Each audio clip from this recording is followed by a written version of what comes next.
안녕하세요. 홍프로 스포츠입니다. 적중하신 가족방분들 모두 축하드립니다. 홍프로 가족방에서 모든 경기, 언오버 및 핸디캡, 최종 조합 공유해드리고 있습니다. 적중률 높은 홍프로 가족방은 고정 댓글에 있는 링크로 문의해 주시기 바랍니다. 5월 29일 일본 축구 및 국내 축구 총 5경기 분석 시작하겠습니다. 첫 번째로 요코하마 마리노스 대 가시와 레이솔 경기 알아보겠습니다. 먼저 마리노스는 아라인에게도 수비적인 난조를 피하지 못하고 아챔 준우승에 머무르고 말았다. 사실 마리노스가 수비력에서 문제를 일으킨 것은 오늘 내일 일이 아니긴 하다. 특히 수비진에서의 난조는 리그 도쿄전에서도 보였던 것이 사실인데 가시와를 상대로도 여전히 미드필더진의 플레이는 유효하다 하더라도 역습 성향의 팀을 상대로는 늘 약점을 보이는 것이 뼈아픈 사실이기도 하다. 이어서 가시와는 수비 상황에서 어느 정도 문제를 보이고 있다. 지난 경기에서도 가와사키의 미드필더 플레이에 깔끔히 대응했다고 보기는 어려웠던 상황이다. 그나마 압박의 강도가 높은 편이고 최근 단기 득점 페이스가 상당히 좋다는 점은 긍정적으로 볼 수 있을 것이다. 아챔 원정길로 인해서 피로도가 높을 마리노스보다는 가시와가 에너지 레벨에서 뛰어날 가능성도 상당히 있다고 본다. 결국 미드필더진의 플레이는 여전히 유효한 상황의 마리노스지만 문제는 결국 수비 상황에서 나올 가능성이 높다. 에너지 레벨에서는 가시와가 더 나을 가능성이 높다는 점을 생각하면 가시와도 어느 정도 할 만한 상황이 나올 가능성을 열어둬야 하는 매치업이다. 무승부를 추천합니다. 두 번째로 대전 하나시티 대 제주 유나이티드 경기 알아보겠습니다. 먼저 대전은 지난 경기에서는 장점이 하나도 나오지 못했다. 물론 안톤의 퇴장도 있었지만 퇴장이 나오기 전에도 슈팅을 하나도 기록하지 못했던 모습이다. 감독의 사퇴 결정이 상당히 충격이 컸던 것으로 볼 수 있을 것인데 기본적으로 중앙에서의 압박은 대행 체제에서도 살아있는 모습이긴 하나 이를 득점으로 이어가는 면모를 보여주지는 못하고 있다.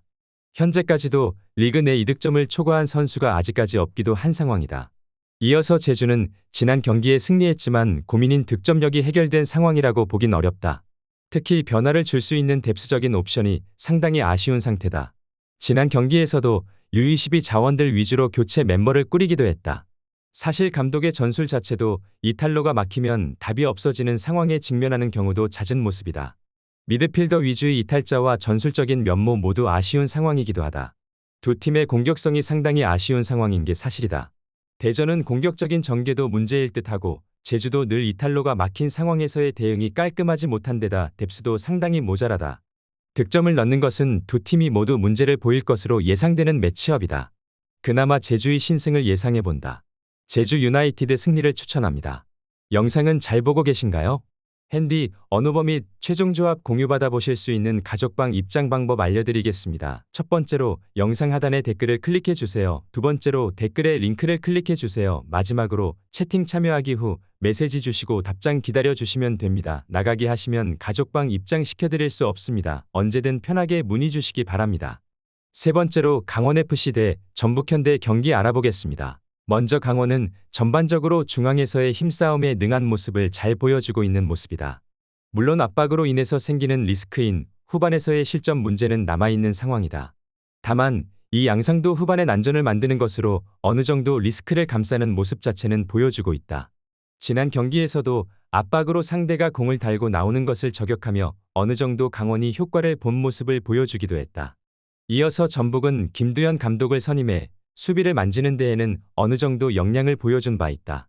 지난 시즌 감독 대행으로 9경기에서 6실점만 허용하는 모습을 보였고 최근 2경기에서 모두 무실점을 기록한 호조를 어느 정도는 이어갈 수 있을 것으로 보고 있다.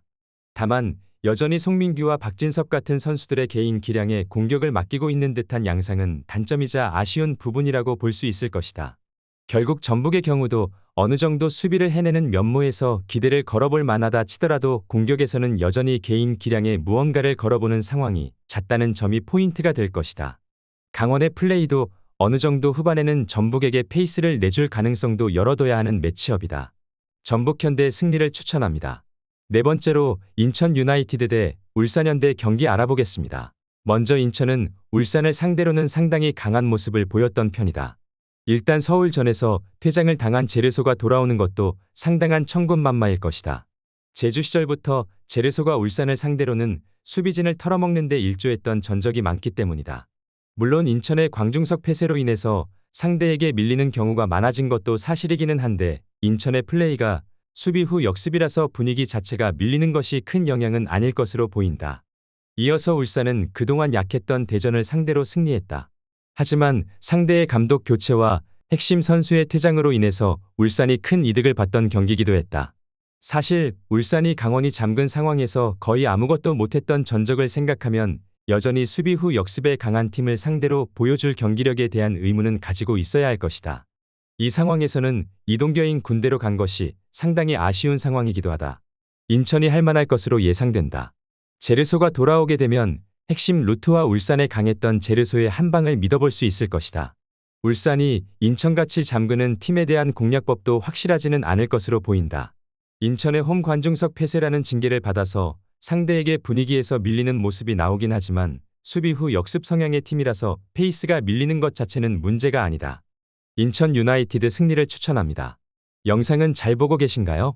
핸디, 언어버 및 최종 조합 공유받아 보실 수 있는 가족방 입장 방법 알려드리겠습니다. 첫 번째로 영상 하단에 댓글을 클릭해 주세요. 두 번째로 댓글에 링크를 클릭해 주세요. 마지막으로 채팅 참여하기 후 메시지 주시고 답장 기다려 주시면 됩니다. 나가기 하시면 가족방 입장 시켜드릴 수 없습니다. 언제든 편하게 문의 주시기 바랍니다. 다섯 번째로 수원FC 대 대구FC 경기 알아보겠습니다. 먼저 수원은 기본적으로 상성에서는 뒤지지 않는다.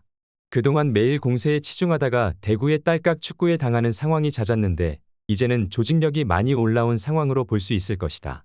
다만 지동원과 이승우가 모두 장염 증세로 지난 경기 동행을 하는 상태기에 이 두 선수가 이 매치에서도 완벽한 상황으로 돌아올 수 있을지는 미지수다. 특히 이승우가 없으면 후반에 페이스를 바꾸어줄 선수가 없기도 하다. 이어서 대구는 박창현 감독이 영건들의 성장을 상당히 중요하게 여기는 듯 보인다. 다만 영건들이 가지고 있는 실수라는 면모가 핵심일 것인데 지난 경기에서도 박세진이 공을 몰고 나오다가 빼앗긴 것이 실점으로 이어진 모습을 보이기도 했다. 나름 에너지 레벨이 상당히 올라온 모습이기는 하더라도 문전에서나 수비에서나 침착성이 다소 부족한 상황으로 볼 여지는 충분해 보인다. 수원FC에 이승우가 있다면 몰라도 장염 증세가 있어서 완벽한 상태로 나오기 어렵다면 후반에 페이스를 바꾸는 것은 어려워 보인다. 그나마 대구도 문전에서나 수비에서나 보여주는 섬세함이 부족한 것이 사실이다. 무승부를 추천합니다.